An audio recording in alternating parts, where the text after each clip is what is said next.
Ladies and gentlemen, welcome to another episode of From the Pages, the show where we crack open the time capsule of pro wrestling's past and relive the glory days of kayfabe, blood feuds, and larger-than-life personalities. If you love wrestling history, if you love nostalgia, then do me a favor. Hit that like button, subscribe, and share this with every wrestling fanatic you know. Wrestling Eye, May 1989. A window into wrestling's golden era. This issue, my friends, is stacked. We're talking about a who's who of late 80s wrestling, with stories that range from rising stars, legendary feuds, and pure insanity. This issue gives us an inside look at some of the biggest names of the time and poses some big questions. Is Rick Rude the next WWF champion? Are the Rougeaus holding the Hart Foundation back? And is Larry Zbyszko completely lost in the NWA? Well, let's find out. Jake Roberts, an insider's look. Jake the Snake Roberts is one of the most enigmatic, cerebral, and terrifying figures in professional wrestling history. This feature paints an incredible portrait of a man who was never supposed to make it big in the cartoonish world of the WWF. Jake wasn't the biggest, wasn't the strongest, but damn was he the smartest. The article hypes up Jake's unique style, both in and out of the ring. He wasn't about flashy moves, he was about psychological warfare. It explores his two major feuds at the time, his battle with ravishing Rick Rude over Cheryl Roberts, the most infamous tights in wrestling history, and his absolute war with Andre the Giant, where he discovered Andre's one weakness, his paralyzing fear of snakes. And can we talk about that moment? When Jake dumped Damien on Andre and the Giant legit passed out in terror? Iconic! It also touches on Jake's family legacy, with his dad Grizzly Smith and his siblings Sam Houston and Rockin' Robin, showing how deeply rooted he was in the business. Ravishing Rick Rude, the next WWF champion? Oh, this article is a gem. And honestly, Wrestling Eye called it before most people saw it coming.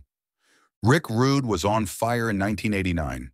He had the look, the mic skills, and the heat, and he was coming off an all-time great feud with Jake Roberts while simultaneously eyeing the WWF Championship scene. The article explores Rude's journey from the NWA to the WWF, detailing his rise through world-class championship wrestling, his stint in Memphis, and his dominance in Jim Crockett Promotions before becoming a Bobby Heenan guy in the WWF. His wrestling style, brutal, methodical, and always finished with the devastating Rude Awakening neckbreaker. His charisma, no one could cut a promo like Rude. Whether he was trashing the fans or making women faint with his Rude Awakening kisses. His current feud with the Ultimate Warrior, which, spoiler alert, leads to Rude winning the Intercontinental Championship at WrestleMania 5. Prediction: this article fully expected Rude to become WWF champion soon. And honestly, he should have. The Hart Foundation, are the Rougeaus holding them back? Now this is where things get juicy. This article covers the Hart Foundation's falling out with Jimmy Hart and their long-standing feud with the Rougeau. The big question? Are the Rougeau politically blocking Bret and Neidhart from getting back to the top?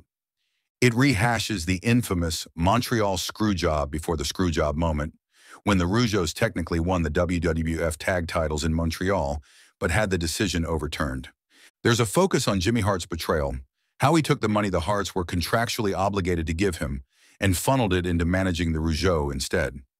The article paints the Rougeau as conniving opportunists while positioning the Hart Foundation as fan favorites rising against the odds. Rick Steiner, wrestling's newest and oddest champion. This article is hilariously insightful. It talks about Rick Steiner's shocking NWA television title win over Mike Rotunda at Starrcade '88 and how nobody expected him to actually win the belt. It highlights his bizarre personality, his imaginary friend Alex, a face drawn on his hand, his unorthodox in-ring style, and how despite being a legit amateur wrestling stud, he was seen as a complete lunatic. The NWA did not know what to do with him. Was he a comedy act, a tough guy, a future world champ? Spoiler, this all sets the stage for the arrival of Scott Steiner and the creation of the Steiner brothers later in the year. Larry Zbyszko, lost in the NWA? Man, Larry Zbyszko was pissed in 1989. This article lays out Zbyszko's frustrations. He's the Western States champion, but nobody cares about that belt. He's putting on great matches against the likes of Ron Simmons, Kendall Windham, and Tommy Rogers, but he's not getting a shot at Ric Flair and the NWA World title. The article questions if Zbyszko was too good for his own good. Was he too methodical, too calculated, and was that why the NWA wasn't pushing him? Possible heel turn, which absolutely happens later. Other notable highlights. The Brainbusters in the WWF. This covers Arn Anderson and Tully Blanchard's jump from the NWA to the WWF and whether they made the right move. The Battle of the Junior Heavyweights, Pat Tanaka versus Ricky Rice. A rare look at smaller guys in an era dominated by giants. Brandy May, Wrestling's Country Cutie. Your classic 80s attempt to hype a female wrestler by focusing more on looks than skill. Final thoughts. A magazine that knew its stuff. Man, this issue of Wrestling Eye is a time capsule of wrestling's biggest transitions. Hulkamania is still running wild, but guys like Rude and Warrior are waiting in the wings. The NWA is at a crossroads with the rise of Steiner, the decline of Zbyszko, and the Four Horsemen slowly unraveling. The Hart Foundation is still fighting for respect, and the Brainbusters are trying to navigate the WWF. 1989 was the beginning of the 90s wrestling boom, and this issue captures it all beautifully. That's it for this episode of From the Pages.